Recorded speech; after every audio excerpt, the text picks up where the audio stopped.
Hello everyone, so today I'm playing Beak, Feather and Bone, a map labelling RPG. So it's a usual format of my videos. I'll go through, have a little read, try and digest the instructions, and yeah, just see how we go from there. So if I just move my mic down a bit so I can get closer to the table. So let's have a look. So what is it? Inspired by map-making games like Avery Adler's The Quiet Year and archetype-focused RPG systems like, how do I say that? Maguire and Vincent Baker's Powered by the Apocalypse, Beak, Feather and Bone is a lightly competitive map labelling RPG as well as a tool for collaborative world building. Starting with an unlabelled city map, players are assigned community roles before taking turns claiming and describing locations. You're not building a city, everything on the map already exists. You're merely fleshing out each building's role in the community. Okay, that's cool. So it's like the purpose of the building. As buildings are claimed, a narrative of the town and its inhabitants will emerge, including major NPCs and shift power dynamics. The game is designed for 1 to 10 players. Great, 1 player here. But it can easily be played with more if you add additional community roles. For solo play, simply assign yourself multiple factions and alternate between them as you draw cards. And label your map. To play, you'll need a stack of note cards, writing utensils, a pen, colouring utensils, an unlabelled map provided, excellent, a standard deck of playing cards, a 10-sided die, optional. Okay. How to play. Identify the centremost and or most eye-catching structure on the map and draw a box around it. This will be a seat of power and won't be labelled until the end of the game. On our provided map, some strong choices for your game's seat of power include, imagine these 3. But any structure will do. Take a moment as a group to look over the map and choose which landmark feels the most significant to you. Choose or assign community roles for each player. Illustrations are provided for inspiration, but you won't be playing as the characters themselves. Think of them as members of your community. You'll be representing as you build out your map. Oh, so it's like a city planner of sorts, I imagine. Each role is limited to 1 player, but players may adopt multiple roles if they like. See multiple roles rule. I think that might be good for me because I'm solo. You can also roll a 10-sided die to randomise assignments or invent your own factions. Oh, so these I imagine are the factions, the mages, the miners. Also, love these illustrations. The farmers, the ranchers, the thieves, the soldiers, the merchants, the elders, the clerics, the strangers. Give each player or each role, if portraying multiple, a different colour and utensil for use during the game. I imagine that means a colouring pencil or felt tip. For use during the game. I've just read that. You'll be distinguishing territories from each other, so try to use a variety of colours for clarity. Start play order the person who most recently used a physical map to navigate somewhere, or via another randomisation method. Play proceeds clockwise after. Each turn, a player will draw a card and place it face up in front of them. The card suit determines what role the structure plays or played in your community. Hearts, a social purpose, diamonds, a financial purpose, spades, a future purpose, and clubs, a past purpose. Card values determine how much influence your faction has in the community and will determine who controls the seat of power at the end of the game.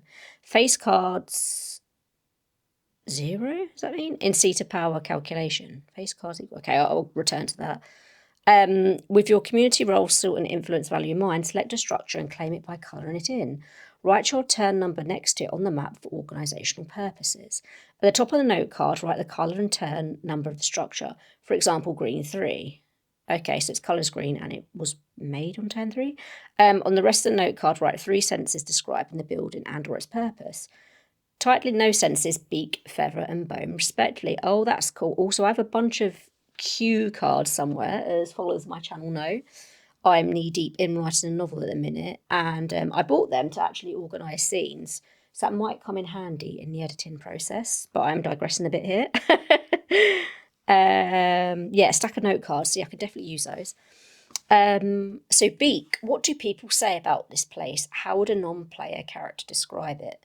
See, this is what I like about solo games. You get prompts that also kind of help. They're basic ideation. They're helping you play the game at the most basic level.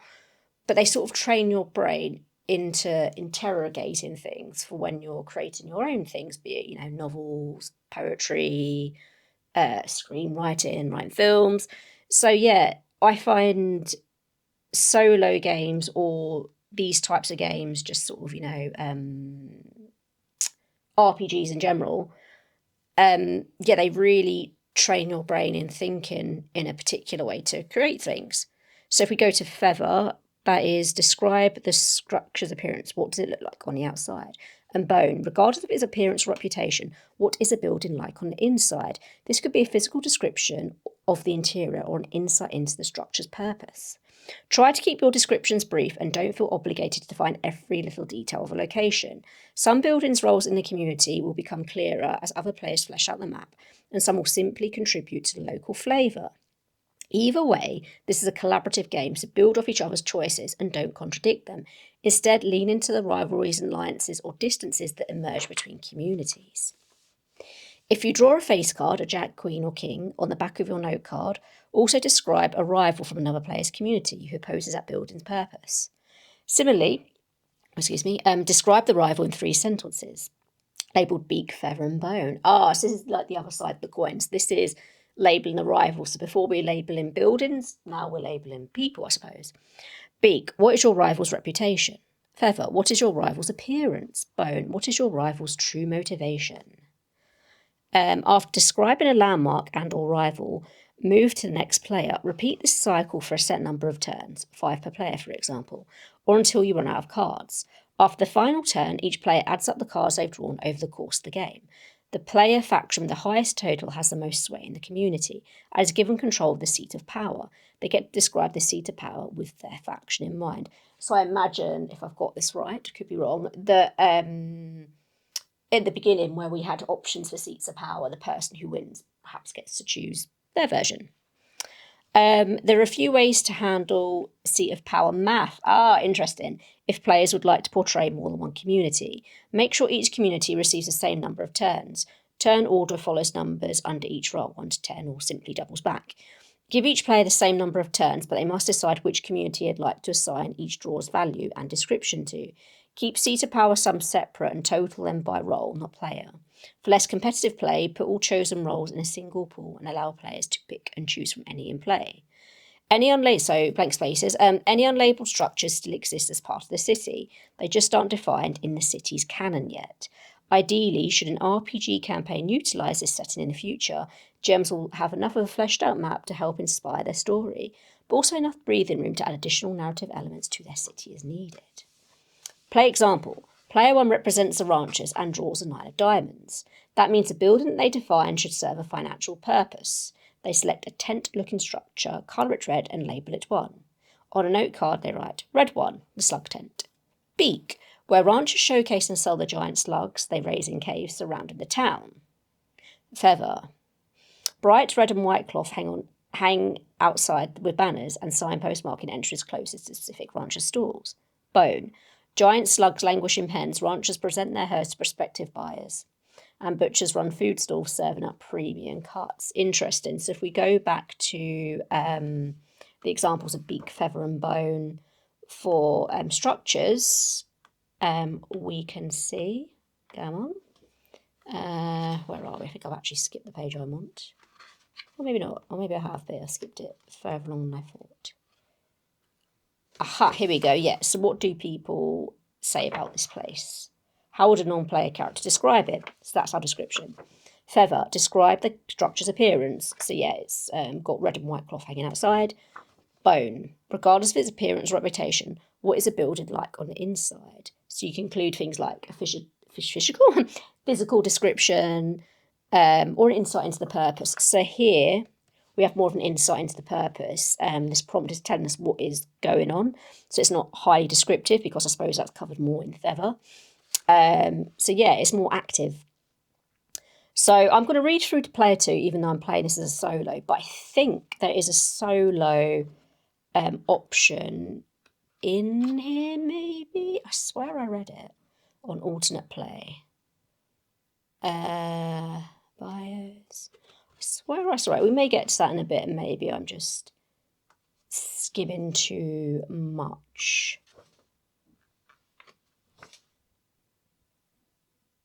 no, that's fine. Player 2 represents the mages and draws a 3 of hearts.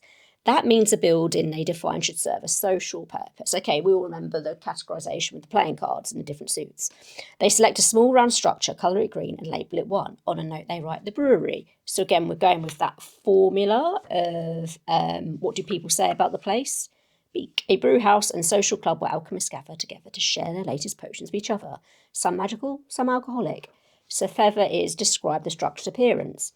Shaped like a giant barrel, mages enter with bags full of ingredients and stumble out after singing in each other's arms.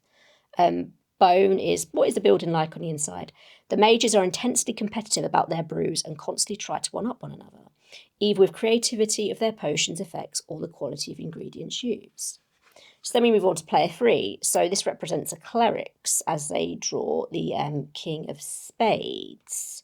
So the building should serve a past purpose. They select a ziggurat-looking structure, colour it blue and label it 1. On a note card they write blue 1, the abandoned temple.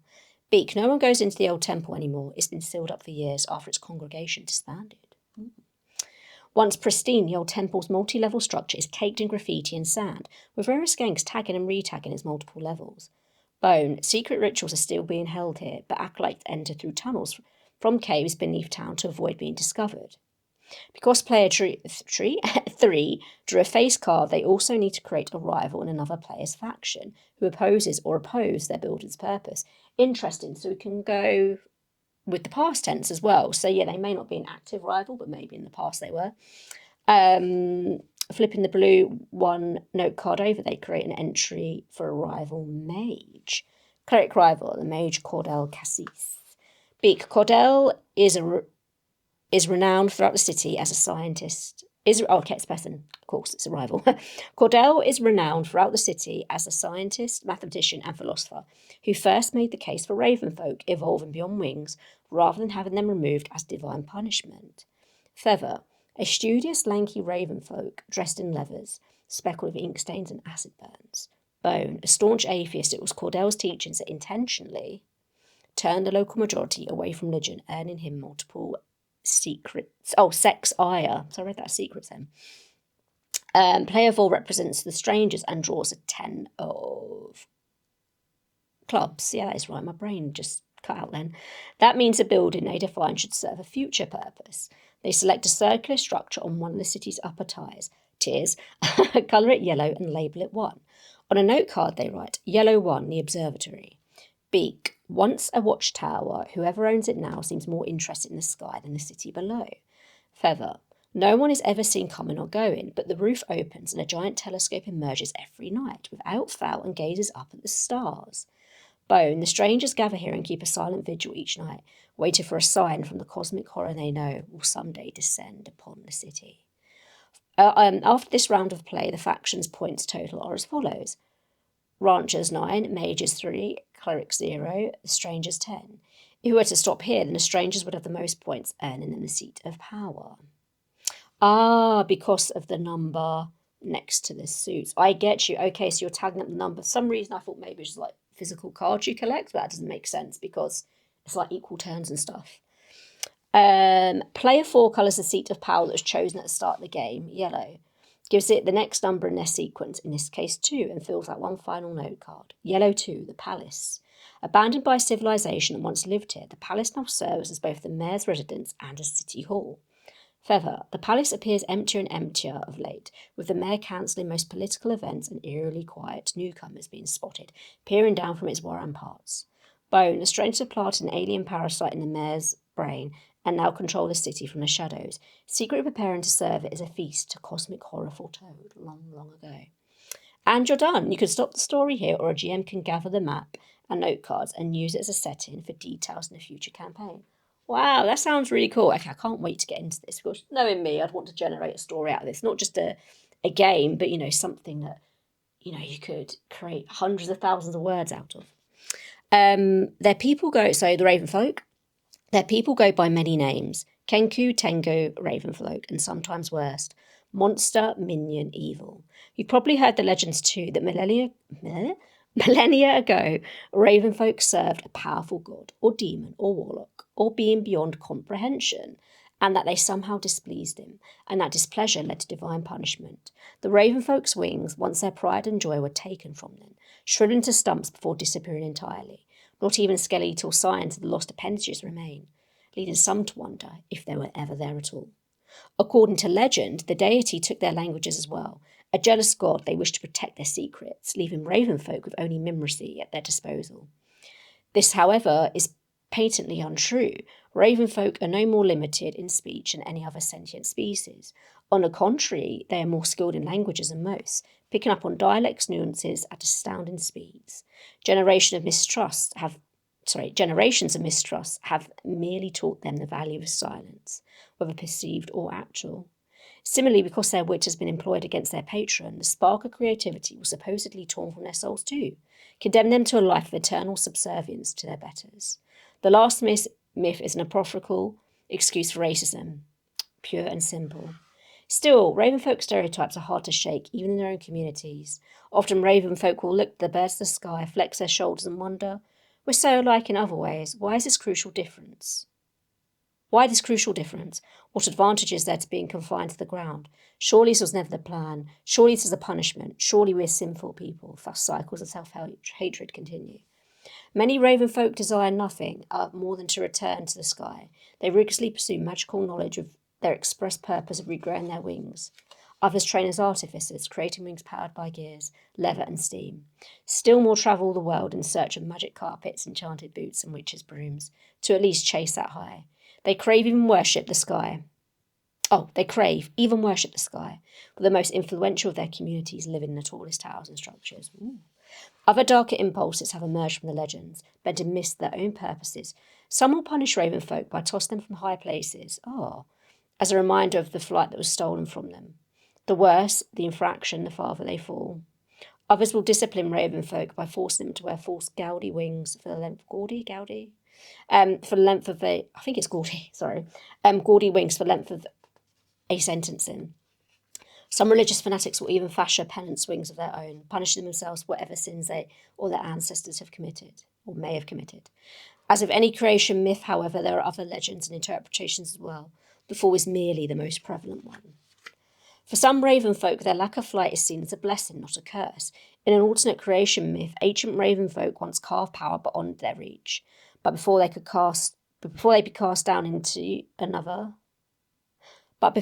be cast down, another power intervened. A divine being in and of the earth, not the sky, removed their wings, not to punish them, but to protect them, holding them close like a mother holds a child. A once fighting, divided people were grounded, building homes among nature rather than the cold, empty expanses of the sky. Even more believe that their people never had wings to begin with, that the myths are just that, myths, that they evolved from the ground-living birds of the Rallidae family than their raven namesake. Some prefer Kenku or Tengu precisely because these names distance themselves from raven stereotypes. Populated by the atheists, apostates, and alternative faiths that exists among the Ravenfolk, a new community was formed. One that was deeply sceptical of existing Ravenfolk narratives. A city in a desert, deep in the ground, close to the divine for some, and rich in resources. The city is Kcha. Hopefully I pronounced that right. A city by and for Ravenfolk's outliers. It's also our offering as a setting seed for Beak, Feather and Bone. I love that. So yeah, we can start off like a desert expanse. So on language. So your campaigns for Ravenfolk are already mute. Interesting. Not a problem. They can still incorporate a Ravenfolk city into your game. Here are a few options for freeing Ravenfolk residents up to speak. Kcha residents are in fact a separate species from Ravenfolk. They really did evolve from Rallidae rather than ravens. The Divine Earth Mother returned their powers of speech after the fall, partially removing the curse upon Ravenfolk as a boon for their patronage. Or patronage. No, patronage? All Ravenfolk in the world can speak, but most choose not to because of their religious convictions. Their supposed punishment was to never speak again, and adherence to that punishment is an act of devotion, atonement. Or, if you'd rather stick to your setting's established canon, Ravenfolk may vocalise through Mimracy, but the entirety of the... Is that cha-cha or ka-cha? Is fluent in sign language. At the edge of the crater, visitors are encouraged to hire an interpreter before taking an incline to the city below. Because it's hard to call out individuals in a crowd, residents also carry small mirrors on their hips. The mirror is used to flash light into someone's eye and catch their attention. Once seen, gestures and the like can be used to communicate further.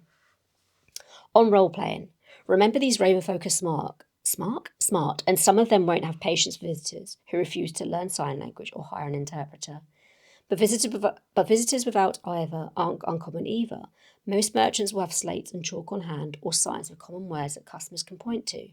If someone has some control of earth magic, they may also carry around a slab of stone that they carve words into and magically smooth out once again they're finished. At the table level, narrating as a character is using sign language and interpreting these gestures every time, or always describing a character writing words before showing it to group will get old fast. Excuse me. Instead, establish that this is how people communicate in the setting and role-play conversation as usual, unless there is a plot reason not to, i.e. if there's something obscuring someone's vision or secrets being shared. What's more, if you have a discussion using a sign language interpreter, before, you'll know that many don't say he says or she says or they say. Every time a friend or client speaks, they simply interpret in real time verbatim. Cut out the middleman and only narrate the language divide where relevant to the story you're trying to sell. Alternate pay. Look for a more character-focused variant of Beak, Feather and Bone. Try playing as a traveller. Ooh, that could be interesting. Play as usual, but instead of defining landmarks in relation to community faction, describe them in a voice of a single character. Tell us how the building influenced the character's social life, finances, past or future. For rivals, do the same. If the traveller has the highest score at the end of the game, describe how actions they took at the seat of power location changed the course of the city forever. That's interesting. I mean, do I play like that? I mean, that could be a nice solo adaptation. I do like character-focused stuff. I have to have a think. Okay, right, so I'm going to get my equipment now and set it all up. But yeah, this sounds super, super cool, and I literally cannot wait to begin. So yeah, I'll see you in a bit. Hello, everyone. So it's the next day, and I'm continuing my game of Beak, Feather and Bone. So while I've been away, I've been setting up a few things, making a few notes, and just making sure I've got all my colouring utensils and all that, and that my deck of cards is set up correctly. So if I take you through what I've been done, once I've adjusted my mic a bit better. So yeah, to remind myself of what each of the cards mean, I've drawn them out so we know anything regarding the suit of hearts is a social purpose, diamonds financial, clubs is future, spades is a past purpose. I've also made a few little notes of what Beak, Feather and Bone mean as prompts. So of course I've kept the page open as well, but I've got a feeling it's going to get a little bit jumbled as I go through. So yes, I've just described that here. So Beak is what do people say about this place. Feather is describe the structure's appearance. And Bone is kind of like what is the building like. Now, I know this overlaps with appearance, but it's kind of also more of like a vibe. And you could talk also about more the interior structures as well, or the interior architectural design. So if you pull, say, a king, queen, or jack, or any card with a face in it, which is I really like that explanation, it's really clear. So that means the card is a rival. So when you choose a structure, you describe it from what I've interpreted it as, your rival's point of view. So obviously you want to, go into a little bit of detail about your rival. So what is your rival's reputation? That represents the Beak prompt. Feather, what is your rival's appearance, or what they look like? Bone, what is your rival's true motivation? So, why are they do they have their eyes on this building for themselves, or do they just not like you and want to kind of destroy it? I've decided to play as 4 communities, so I represent a miner, farmer, thief, and cleric. And what I've done is, so if I show you now in the book, so you can decide the turns you take based on the Roman numeral underneath the character or community.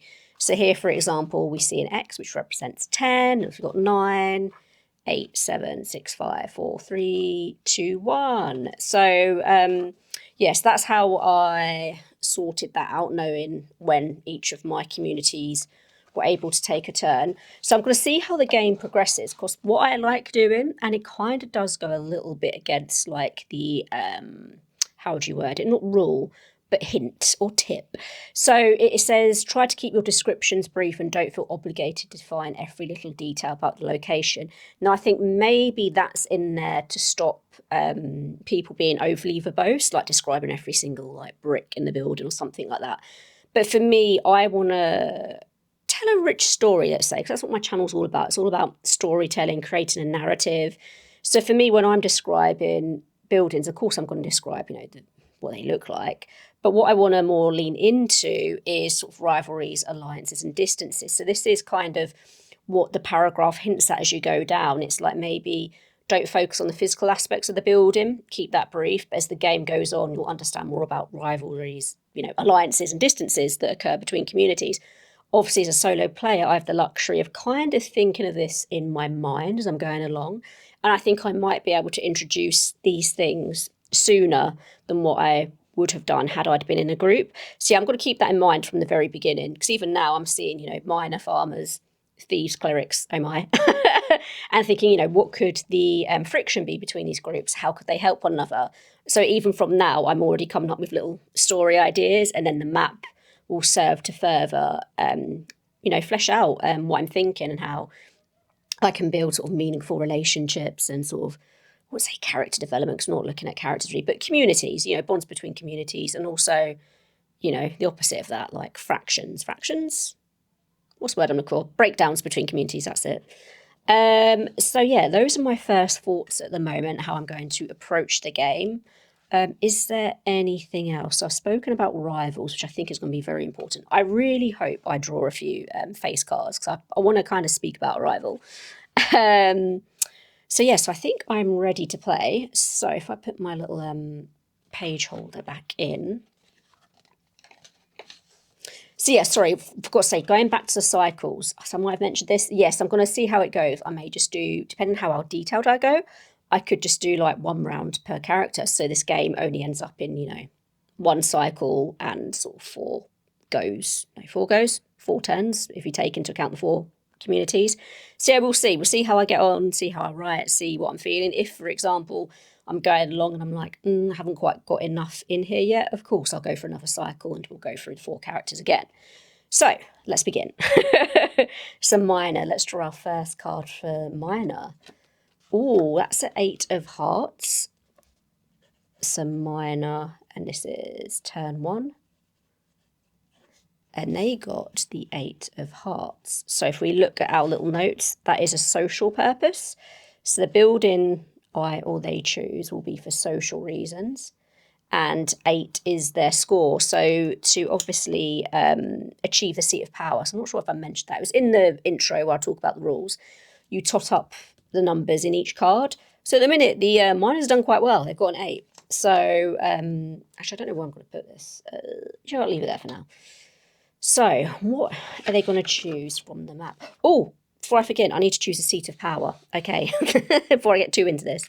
So what looks like a really cool place where one would hold a seat of power? What if I turned it this way?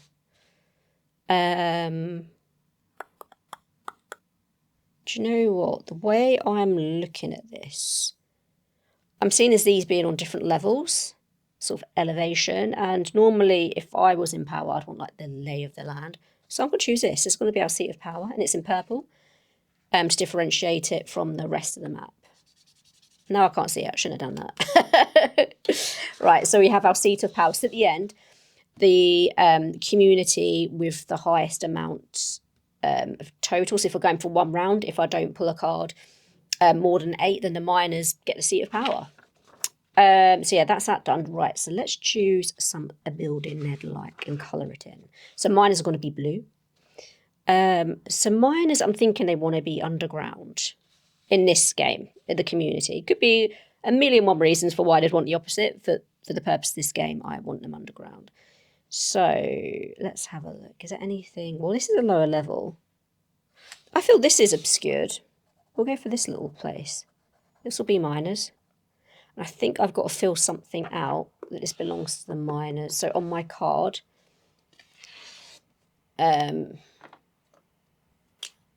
miners turn 1. Should I say M1?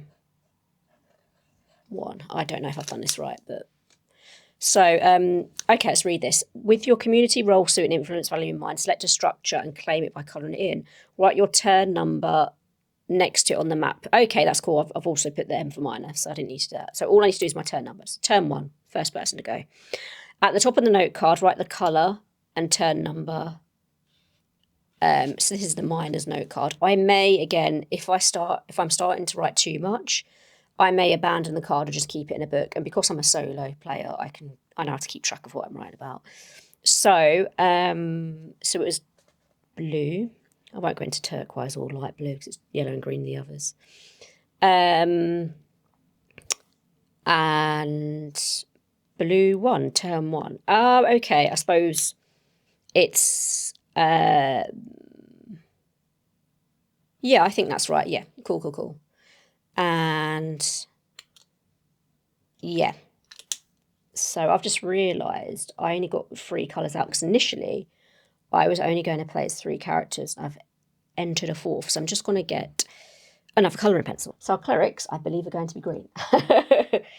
So, okay, so let's go over our prompts. I'll put that there for now. Oh, I feel as though I'm going to write quite a lot. I don't want to use the cards. I'm going rogue. I'm already changing the game, what it's supposed to be. Right. Miner. They've got this little structure here.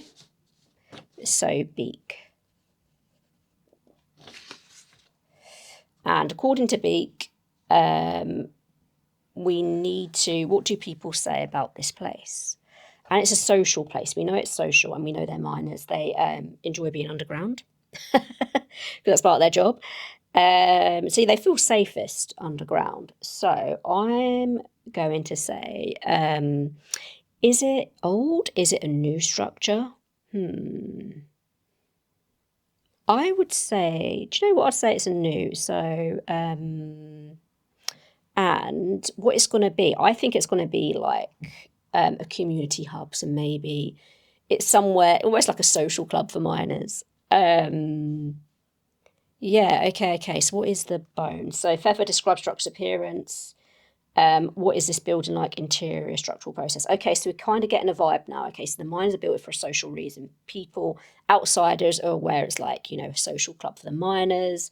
What they say about it, is it a rowdy place? Is it, do they do a lot for their community?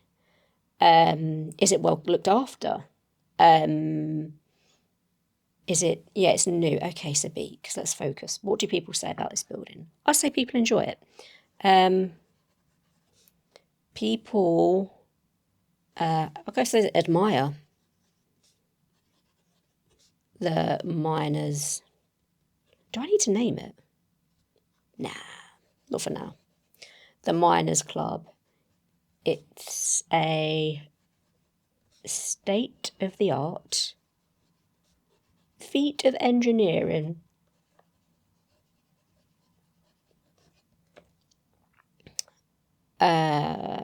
Describe. Okay, I'm keeping this quite brief. Okay, describe its appearance. It is made of. Reading back in the book, I remember the setting is almost like desert-like, and you can use it. So I'm going to say it's the outside of the club is made of polished granite slabs.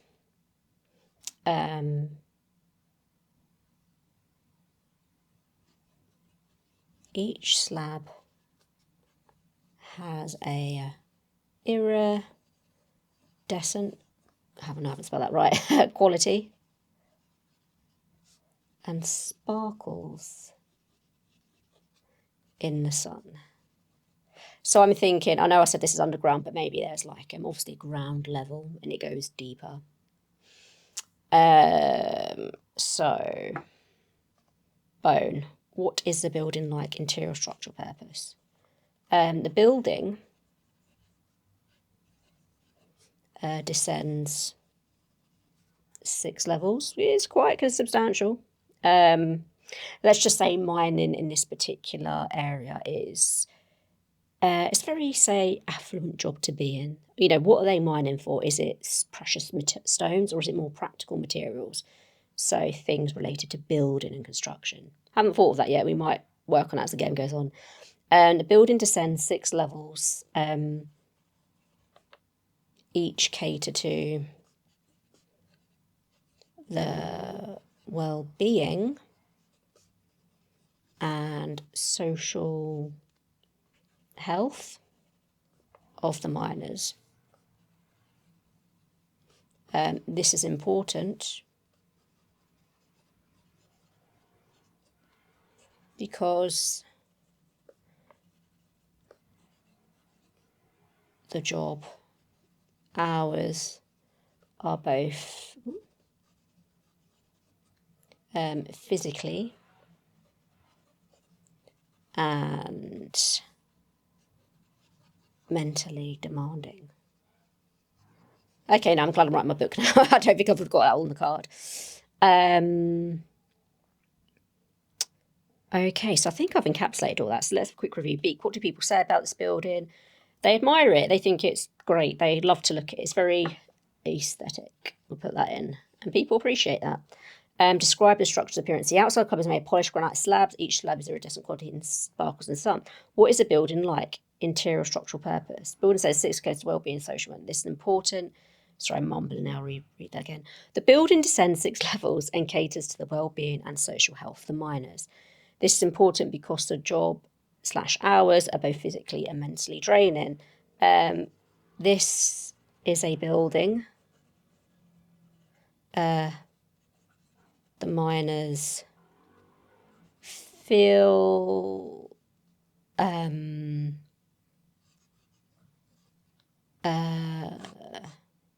what's the word? Not attached to, but feel, I suppose, grateful for. And it's an, I don't know, essential, what's called third space. There we go.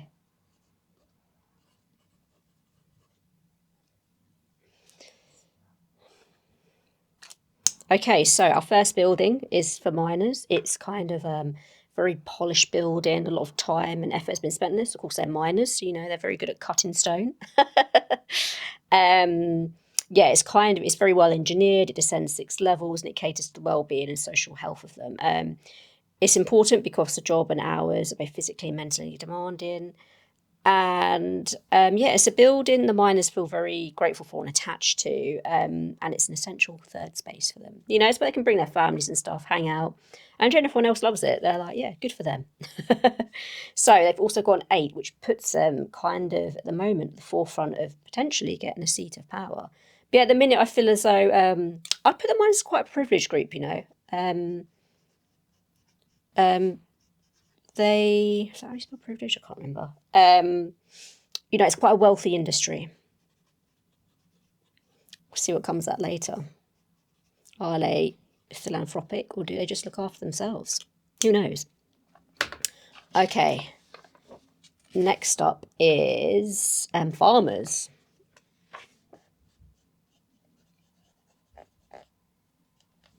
And this is turn 1.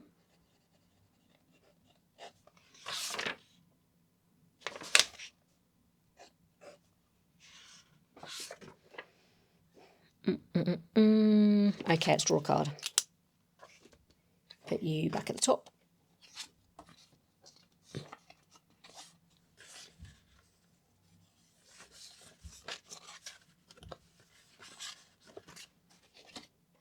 Let's draw a card.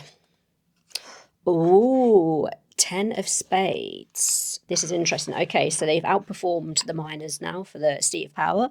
So spades is, ooh, interesting. Past purpose.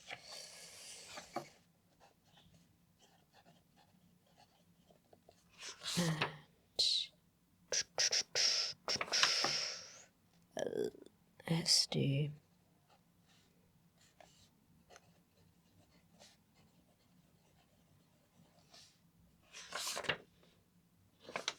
so past purpose. Okay. Oh, we could have quite an interesting dynamic here. Farmers are going to be green, actually, because it's very, I don't know, grass. Yeah, green, so grass, planting. Okay, what is going to be like something the farmers had but they've lost? Do you know what? I'm going to go for this little building here.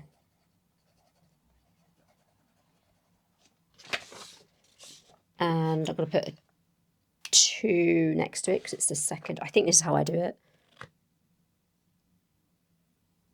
Yeah, your turn number 2. I don't need to put F because no farmers are 2. Okay, I'm already getting some lore here. I may be completely embellishing this, but just how I roll when I play games. Okay, so Beak. I'm going for a bit of an not underdog, but a story of loss here. Okay, so Beak. What do people say about this place? This is what was left of, say, a cowshed. But not just any cowshed. It was a huge cowshed.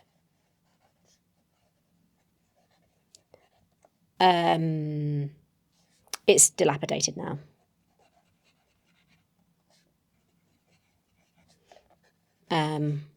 Almost abandoned.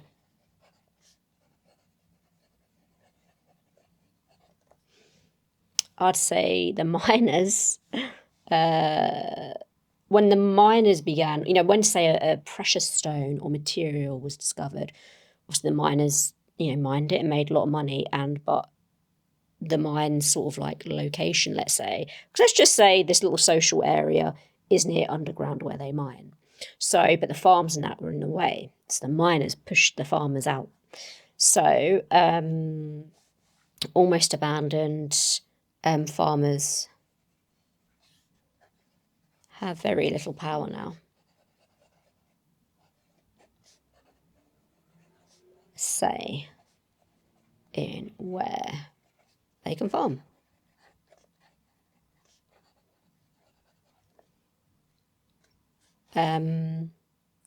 What do people feel about it? I'd say, what they say, I think they feel sorry. They reflect on the past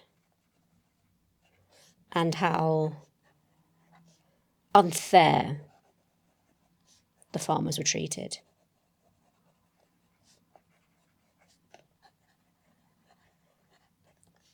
But because they're benefiting from the wealth from the mining, they're kind of like, well, it's just progress in their mind. In their mind, it's progress.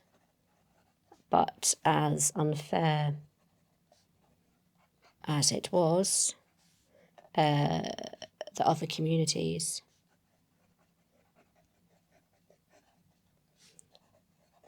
felt it was progress. The miners bring in a lot of money.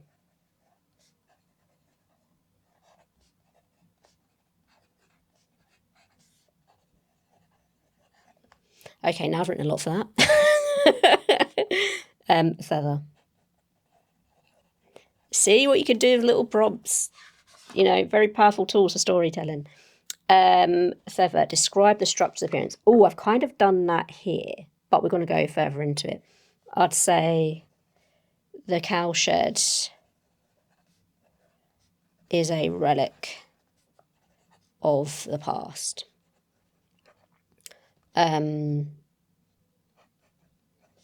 It's on its last legs.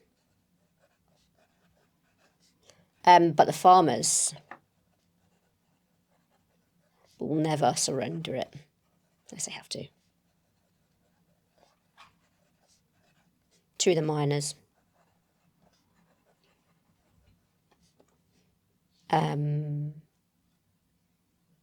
For them, it sort of represents sort of the last stand.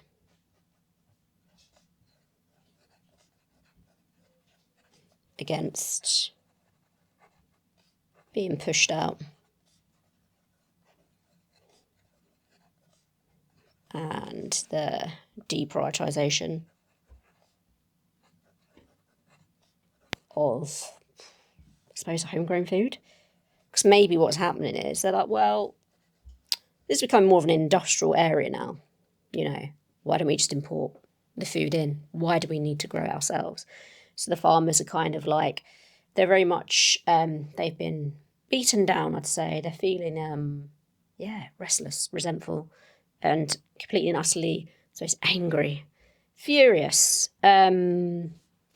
So yes, so I've described what it looks like outside. It is, I've embellished a little bit of what they feel about it, probably more so than what the game requires, but played it maybe in a different way. So bone. Regardless of its appearance or reputation, what is the build like on the inside? This could be a physical description of the interior or an insight into the structure's purpose. Oh, I've had an idea. This building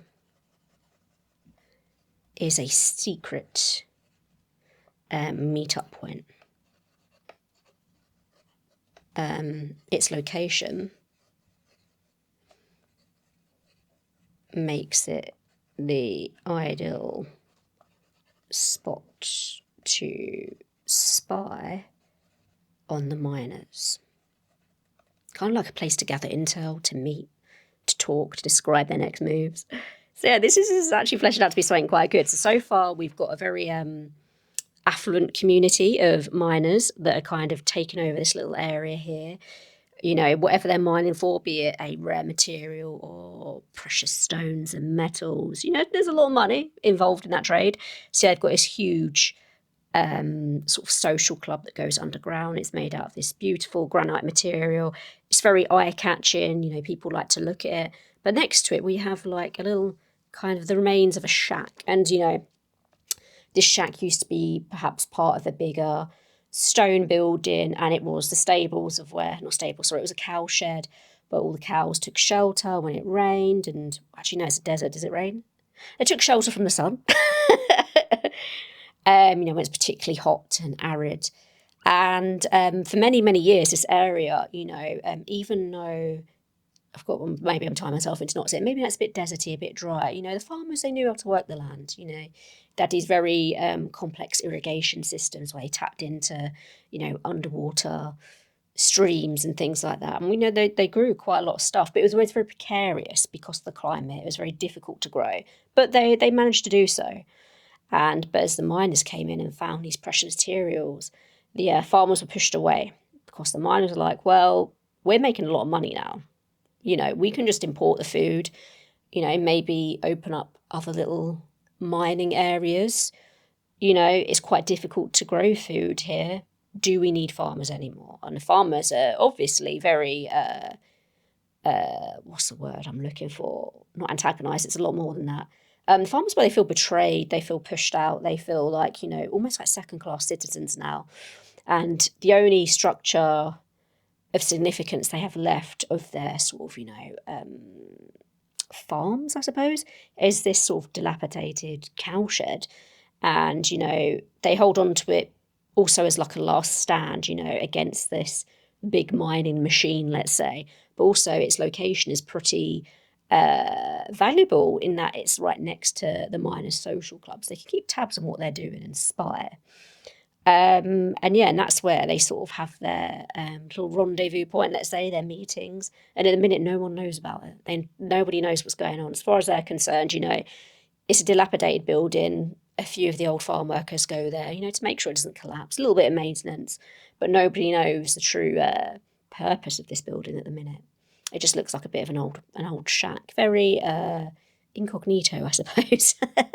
Or maybe it's not, because it does stand out probably quite a lot against this shiny building. So yeah, that's that. Okay, this is getting quite good. So next up we have, the thieves. Now this is interesting. So thief. And it is still on turn 1. And the thieves are going to be red. Red for danger. Are they dangerous thieves? Okay, so what are they going to choose? I think, because they're a thief, they want to be somewhere where there's lots of alleyways, places they can hide. So I'm going to say I've just realised I've probably coloured in a huge amount of the seat of power. Maybe these are all individual structures. Maybe I'm just colouring in far too much. Okay, if I was a thief, I'd want somewhere as well that maybe is like a bit of a place I can go into to hide. So is there something in these cliff faces here? Yeah, this sort of cave system here. Okay, these are where the thieves are at. So What's labelling? So thieves are 3. If I shop at turn 1 here? Turn 1, turn 1. Oh, I suppose no, these are turn 2. So I'm thinking because it's only me playing, I'm still on the first turn, but I'm not. It's turn 3 and all these turns form a cycle. So at the minute I don't know, we could go on for 2 cycles, but for me this is cycle 1, going through all the characters, building up a little bit of a backstory. We'll see how long it goes on for. I might do a cycle 2. Okay, so we got all those answered. So now on to the thieves. So we're talking cave system, discreet, well away from people. Let's see what card we pull. It would be quite funny if let's have a look. Oh, 6, the poor thieves. They're not higher than the miners. Joe, yeah, it'd be interesting actually looking at the farmers with the 10 of spades. Like if they end up with the seat of power. That could be quite cool. So the thieves have the 6 of diamonds. This is quite funny. It's a financial purpose. Okay. 6 of diamonds equals financial. What's the chances, eh? A thief of a building with financial purpose. Who'd have thought? Okay, well, clearly it's going to be a place where they hide their loot. It's ideal for that. Cave, maybe lots of little networks in the cave. They're going to keep all the stuff they steal from the miners is kept in there. Those richer folk. So let's have a go. It's a Beak. What do people say about this place? Oh, they say a lot. They say it's dangerous. Don't go there at night.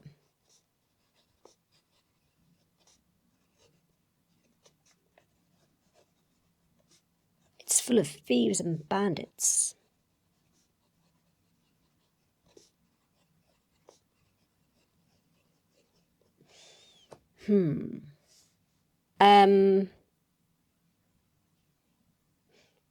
But actually it's nicer on the inside. I know I'm kind of jumping a prompt here, but I'm thinking like, it's the outer appearance, let's just say it kind of, just a bit smells damp, mouldy.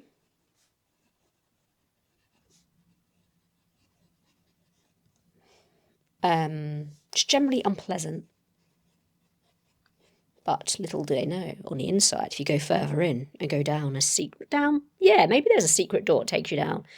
They too have an underground system that shields them from the prying eyes of the miners and their secret spies. Yeah, so the outside is more of a deterrent to keep people away. And also kind of like, if there's valuable stuff they're hiding there, we know what they've stolen.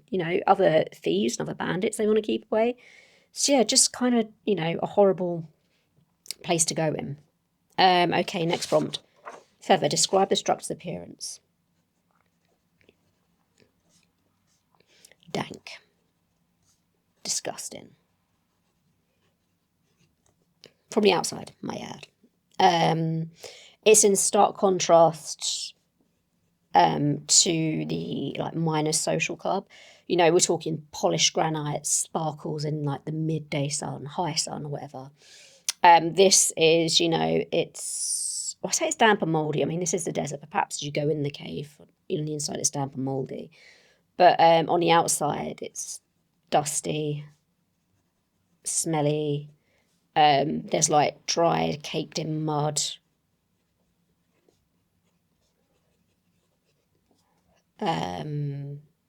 Yeah, it's an assault on the senses, let's say.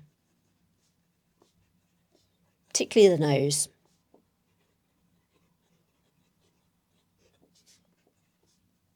The rock face is all cracked.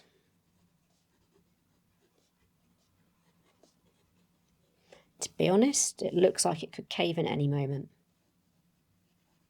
But that's what they want you to think.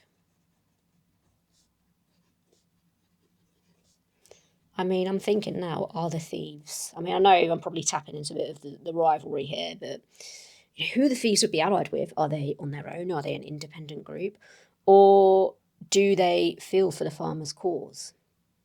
It's a tough one. Okay. So, I think we've done feather. Or what is the building like on the inside? Its purpose. So this is bone. So the building on the inside is a place to store loot. Loot that is usually stolen from the miners. Now, this could be equipment that they then sell off to other, industrial complexes that they know about. Or it could be, obviously the miners are very affluent. It could be their own belongings. So it could be jewellery, or it could be fine clothes. I mean, even food potentially, fancy food.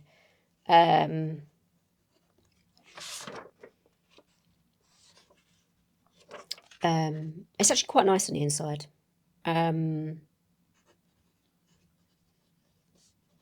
mean, as nice as a cave can get. I mean, there's no damp or mouldy smell. A little bit, because obviously you can't escape it through being, living in a cave. But it is a lot more pleasant. You could live down there. It's livable. And yeah, it's kind of like a thriving little community that live underground. It's almost like they've adapted to being underground naturally. Whereas if you compare with the miners, it's like, I suppose it's bougier, it's a bit more industrial, a bit more tech focused. It's like the miners have altered the environment around them to survive, where the thieves are the opposite. They've altered themselves, living deep underground. Perhaps they can see better at night because their eyesight has adapted. The cells in their eyes have changed. Whereas the miners are still very much like regular people. It's all artificial light down there, or they've somehow created something that is able to reflect the sunlight down using like a channel and mirrors and all that sort of stuff. But yeah, so I kind of see the thieves as like they're more comfortable being underground to an extent. That's where they feel kind of at peace. Whereas then if you contrast them to the farmers, farmers, they want to be working the land, they want to be out in the sunlight, but they're not, what's the word?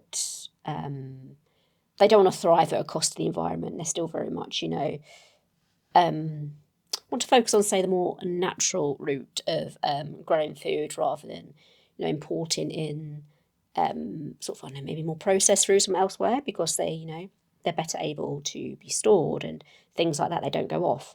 So yeah, I feel as though we've got a nice little dynamic occurring.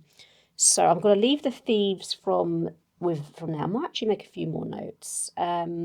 Jewelry, fine clothes, very nice on the inside, thriving community. Yeah, make a note. They've adapted to the underground. So yeah, if we look at this map as a whole now, we can kind of see these areas here. It's concentrated here. So at the minute we've got an unknown seat of power. Maybe it's about to be, they're going to die soon, and whoever is going to inherit it, or they're going to take it by force. Who knows? So in this little area here, these are areas of interest. Here is kind of like these buildings exist, but there's no. We haven't quite got a handle on who is running what in them yet. They're just kind of laying dormant for now. Just NPCs living there, getting on with their lives. Okay, so that's the thieves done. Ooh, cleric. So approaching the end of cycle 1 now. Cleric, and they are, say, turn 4. Let's pick a card for the cleric.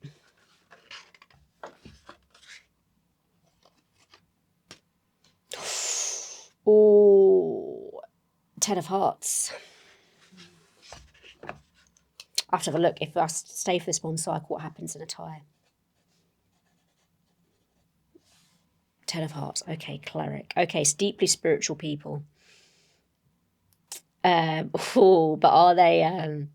So if we sort of spin a narrative that the miners are the bad guys, kind of taking over the town, kind of decimating, the natural environments, building all these contraptions and machinery to mine and take from the earth. What side are the clerics on? Are they kind of like corrupt clerics in the sense that they support the miners because their churches and that are being well looked after? They're getting a lot of donations, let's say. Turn the blind eye to the source of those donations and, the effect of potentially allying with the miners? Or are they on the side of the farmers? Are they helping them? Do they see the miners as maybe like a force of evil? They're just taking away the city's resources, disturbing, I suppose disturbing is quite a weak word. Disturbing the environment around them. So we'll see. Okay, what am I going to choose for a cleric? Oh, and it's heart, so it's social. I've got to make it a church, you know. I have to make it a church. Place of worship, shall I say. What would a place of worship look like? I'm thinking a tall structure.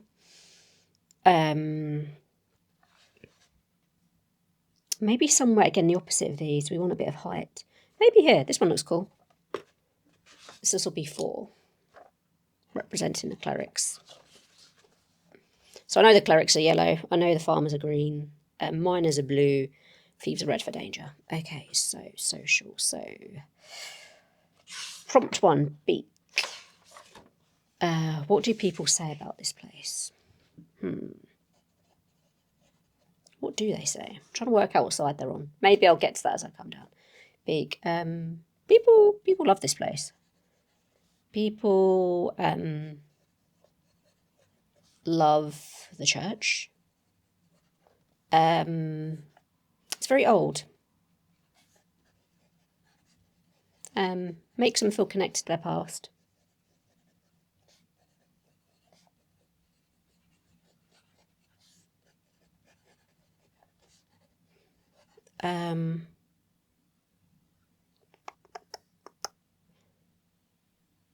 Let's just say the architecture. Going a bit more detailed here. It's a famous artist / engineer / architect. Very, very gifted person. Built it. So it's actually quite famous.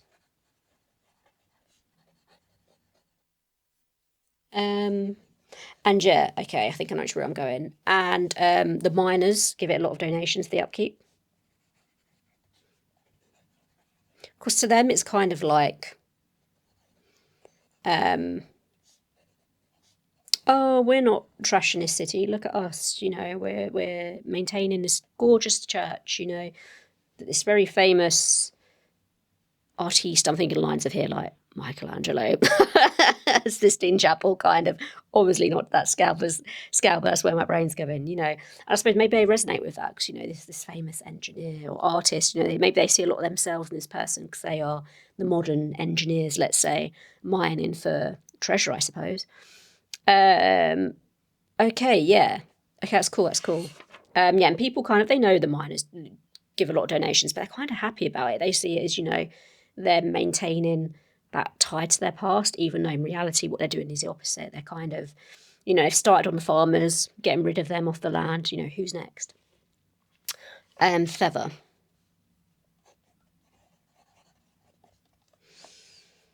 The prompt is describe the structure's appearance. Oh, well, we've kind of got a little bit into that. Okay, so it is a lot has a lot of height. Do you know what? Let's just say it doesn't look at it. Let's just say that is the turret. It's the tallest building in the city. And unlike the miners, you know, modern complex, it's old, made of wood. Made of wood and old rock. I mean, shall we say limestone? I mean, it doesn't rain a lot. Does limestone dissolve in the rain? I don't know. Probably. Made of old rock and limestone. Where it's been upkept, the limestone is very white. It looks clean. Which means, yeah, it reflects the sun. Maybe the miners were inspired by this when they built their little social, you know, clubhouse.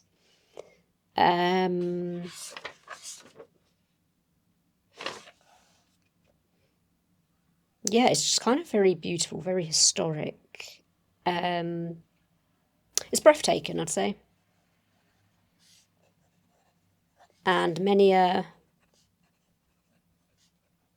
artist has been inspired by it. Okay, bone.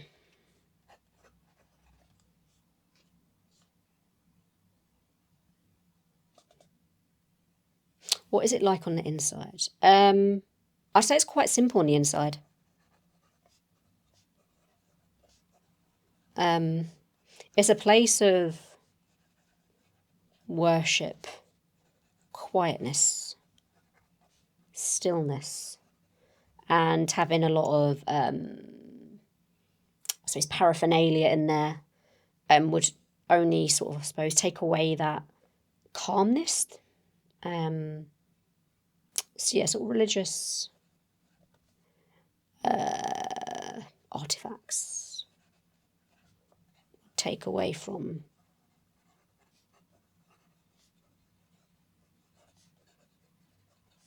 the tranquility.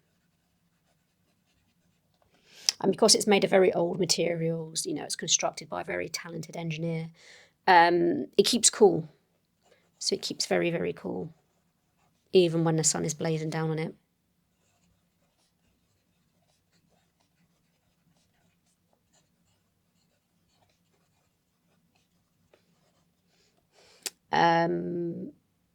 Yeah, and its purpose is, you know, it's a place for community. You know, the let's say the potential corruption is considered to be at the top of the organisation, whereas like the people that work in the church day to day are very welcoming. You know, their focus is on building community, keeping people socially healthy and helping each other out. So all in all, it's a very it benefits everyone. It's almost kind of like a place where everyone can meet, but there is an undertone at the top where it's very you know, you may not be able to talk smack about the miners next, it could get back to them. But regardless for other things, yeah, it's a very spiritual and welcoming place. And, you know, they like to help everyone out in the community, from, you know, the very poor to the not as poor.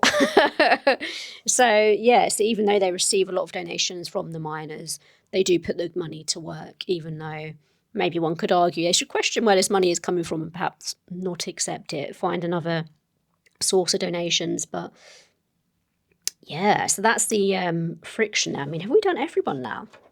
Got the clerics, the thieves, the farmers, and the miners. I actually think that's quite a cool story. I'm tempted to leave it here because I want to know what to do in terms of a tie. But we'll see. If I feel there's enough time there, I might go round again. So, what does it say in terms of a tie?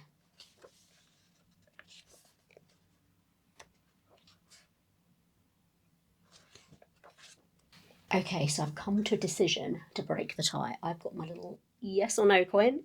So, from the cards we pulled, we have 2 10s. So we've got 8, 10, 6, and 10. So yeah, what I'm going to do to break this is, where's my coin?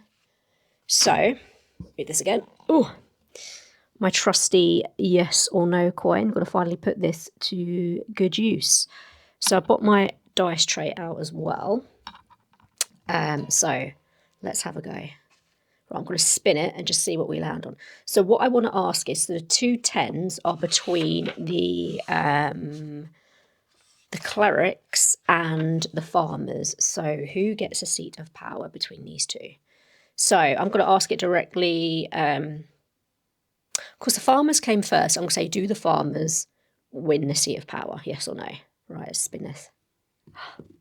No, the clerics win the seat of power. That is interesting. Okay, so this kind of changes the dynamic a bit, I suppose. So if the farmers had won, it'd been more of a underdog story. But the clerics are the victors. So how are we going to write this? So the farmers inherit. No, the clerics, rather. What am I talking about? The clerics inherit the seat of power. I mean, do they take it by force? Or do they are naturally given it? Okay, so the seat of power currently is with the elders. So the elders are a character within the book, and I figured, yeah, elders, they're wise, they've got lots of experience, very worldly. It'd be a natural sort of progression, let's say, for them to be running the city. And normally, as new elders come in, the seat of power goes from one elder to the other. But now we've got the clerics taken over. So what happened? Did the elders willingly pass the seat of power over, or did the clerics take it by force? I mean, you could make it interesting from both sides. If the elders were to hand it over willingly, maybe they were manipulated into doing so. Or if the clerics took it by force, you could write all sorts of things about that. Did they poison people? Did they ensure that sort of no line of succession was left within the elders? And, and if they did that, how did they do that? So with the clerics, we know they took backhanders, let's say, as donations from the miners. So I've got a thing of maybe the miners are using the clerics as a way to have greater control over the running of the city, and I suppose maybe the governmental side of it, let's say. So how did the clerics actually attain this? I'm going to say they manipulated. They manipulated the ruling elder while on his deathbed. Oh my God! While on his deathbed. To change the line of succession. And pass on the seat of power to the clerics, or a particular cleric, let's say, who then works with the big boss of the miners. So what has this left? Are people willingly going to accept this? Is this going to be an uprising? What do the other elders think of this? I'm going to say the other elders are in a state of shock. But naturally, I think there are going to be a few that's on the cleric side, because a cleric can't just walk in and convince this elder on his deathbed to sort of hand over or change succession. So I think there's going to be a few spies within the cleric order that are kind of being influenced by the miners and kind of obviously aware of the donations, organising that side of it. So yeah, some elders are in a state of shock, some aren't, some this is part of a grand plan. So yeah, others not so.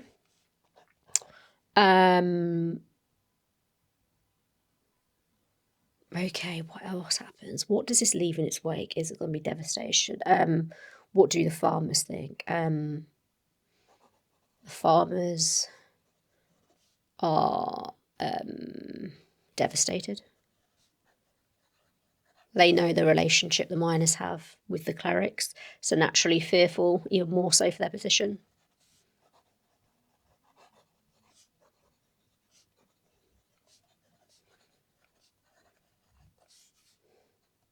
Tenuous position.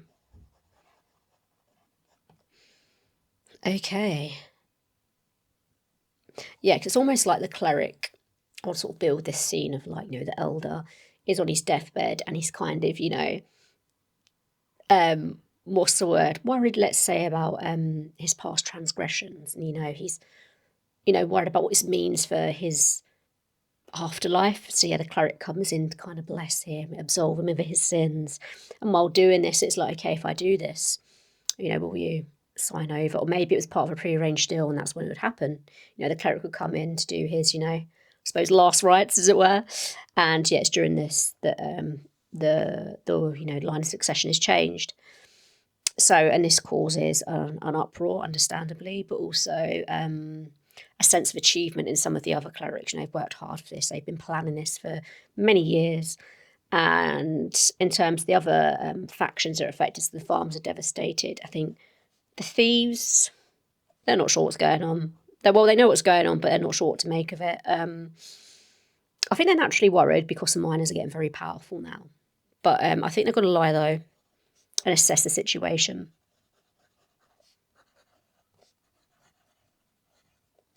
And how it progresses.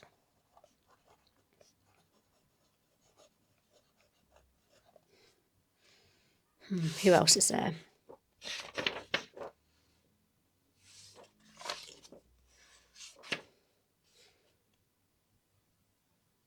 It's got miners, thieves, clerics, and farmers. Okay, I think I've covered everyone. So they've got what the thieves think of it, what the farmers think of it, and obviously the farmers, the clerics and miners are in cahoots. The elders have now handed over the seat of power. So yeah, we have quite a little complex dynamic going on, and the roots or foundations for a very good story or game. We've got betrayal, we've got conspiracy, we've got different factions vying for power, more so coming from the miners, but there's resistance there from the farmers. And the thieves are kind of like this independent entity, and they're not sure who to side with. I think really they're probably siding on the side of the farmers, but they understand the miners bringing a lot of wealth, which means for them a lot of opportunity to steal things. Yeah, what a cool little game. I've really enjoyed playing this.